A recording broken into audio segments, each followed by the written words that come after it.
Os sacrifícios humanos já se tornam mais frequentes com a chegada do fim da civilização maia. E é nesse contexto que um jovem caçador vai ser capturado por um grupo rival. Ele vai ser levado justamente para um desses sacrifícios. Mas surge uma oportunidade e ele começa a lutar pela própria vida, a lutar pela sobrevivência dele e de sua família. Prazer! Eu sou o Luca Leal, você está no meu canal e hoje vamos discutir sobre Apocalipto.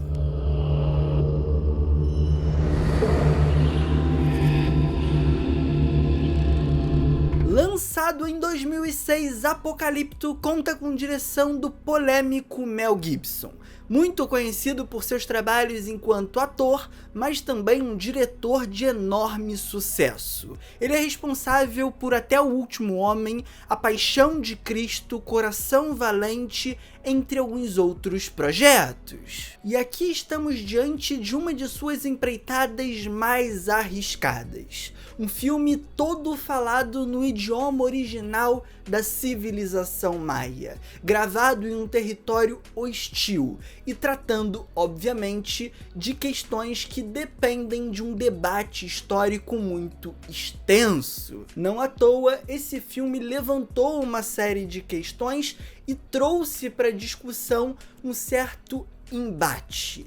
Será que a representação do povo maia em Apocalipto foi ou não racista? E eu particularmente não tenho muito conhecimento histórico nessa área para opinar a respeito disso. O que eu sei é que não existe consenso.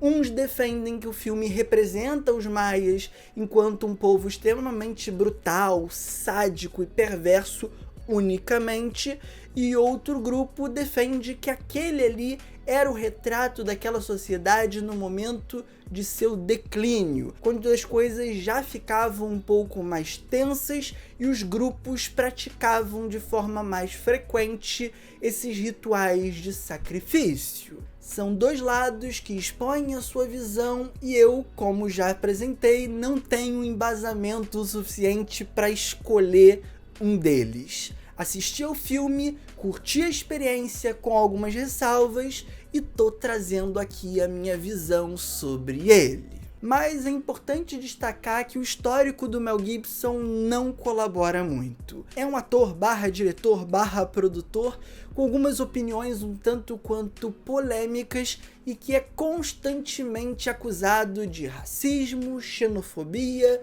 e antissemitismo. Então, obviamente, a gente não pode ignorar o autor da mensagem quando for fazer essa avaliação de qual lado, de certa forma, está certo no que diz respeito à retratação do povo maia. Mas voltando à minha experiência com esse filme, eu sempre tive um certo fascínio pela imagética de Apocalipto, mais precisamente pelo pôster. Afinal, o pôster desse filme ficava exposto na locadora que eu frequentava na infância, na locadora do meu bairro. E eu nunca vi o filme, mas sempre via aquela imagem. O templo maia com uma figura ferida, meio torta ali em primeiro plano e algumas outras no fundo. E a minha mente de criança via ali muito claramente um zumbi. E hoje vim assistir ao filme despretensiosamente porque ele apareceu no catálogo da Prime e fui surpreendido por não ter nenhum mísero zumbi. Esse é, na verdade, um filme que traz elementos históricos para compor uma história de ação / sobrevivência.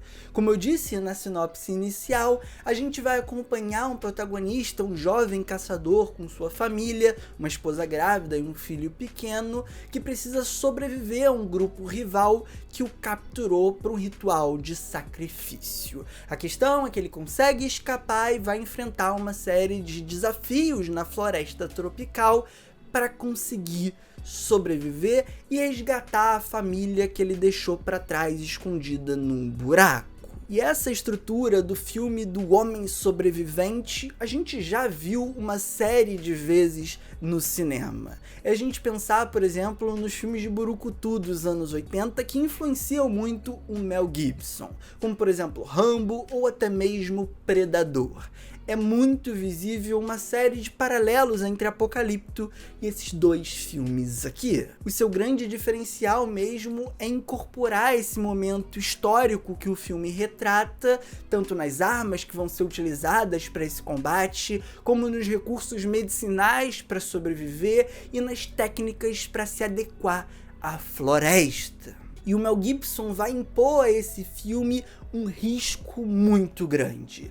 Afinal, ele é um longa brutal, extremamente violento, desde os primeiros momentos, o que cria uma certa tensão constante de que a qualquer momento você pode perder os personagens. E de fato, você vai perder alguns deles e vai sentir essa perda muito mais pela brutalidade daquela cena do que necessariamente por se importar com o personagem. Afinal, esse não é um filme que vai se preocupar muito nessa questão do desenvolvimento, na construção de um arco.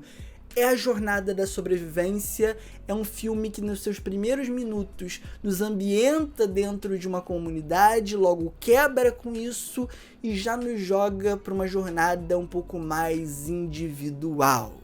Por sinal, além de todas aquelas polêmicas que eu já comentei no começo do vídeo, existe outra que eu já ia me esquecendo, que tá justamente nessa brutalidade.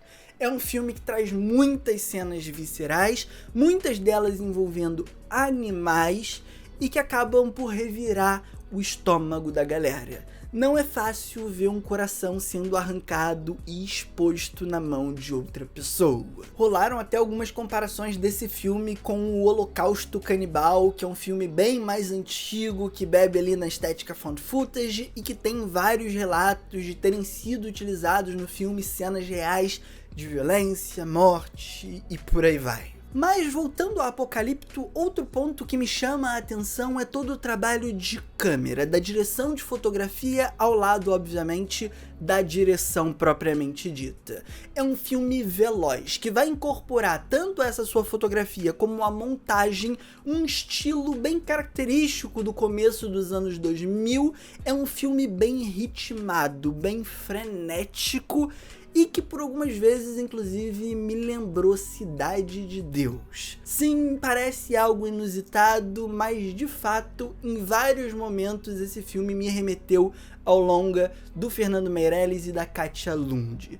Em especial no começo, quando o filme se inicia com a perseguição da anta, os ângulos, as escolhas de câmera me remeteram imediatamente à perseguição da galinha do começo de Cidade de Deus. É muito, mas muito parecido.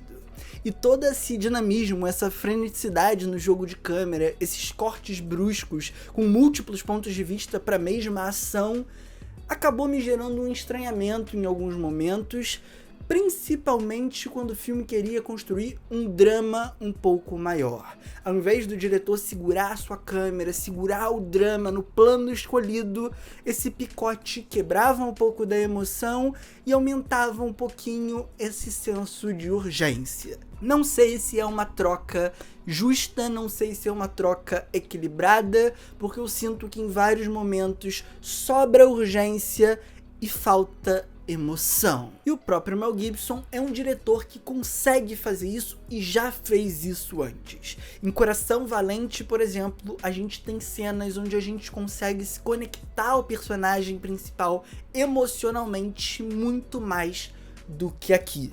Nos dois longas eles sofrem, nos dois longas eles apanham pra caramba, se ferem pra caramba, mas só em um deles a gente de fato sente aquilo ali. E não é em Apocalipto. E gente, no geral é isso, eu não vou me estender muito mais na discussão sobre esse filme, afinal ela é um tanto limitada pela minha falta de conhecimento sobre alguns fatores históricos que compõem o longa, mas no geral eu relato como uma experiência agradável com alguns momentos de desconforto. É um filme forte, mas não no sentido emocional da coisa. As imagens chocam, mas os sentimentos, no geral, são meio mornos. É um filme do homem sobrevivente padrão, numa skin diferentona no contexto dos maias, com toda aquela precisão histórica nas vestimentas, na arquitetura, nas pinturas corporais e no próprio idioma. Imagino até o desafio que deve ter sido para o Mel Gibson dirigir esses atores falando uma língua que nem ele conhece. Mas me conta aí, qual a sua experiência com Apocalipto? Manda aqui nos comentários, vamos discutir, vamos conversar, o espaço tá aberto para isso. Aproveita também, curte esse vídeo, se inscreva no canal para receber os próximos vídeos e compartilhe com todos os seus amigos. Ajude o canal a chegar a mais pessoas. E a gente também tá com um clube de membros muito legal, que com apenas R$ 3,99 ao mês você se torna um cinéfilo leal e recebe conteúdos exclusivos. Dica de livro, dica de filme, bate-papos aleatórios, tem tudo lá. Então é isso, galera, eu conto com a ajuda de vocês, um forte abraço, valeu, falou e fui!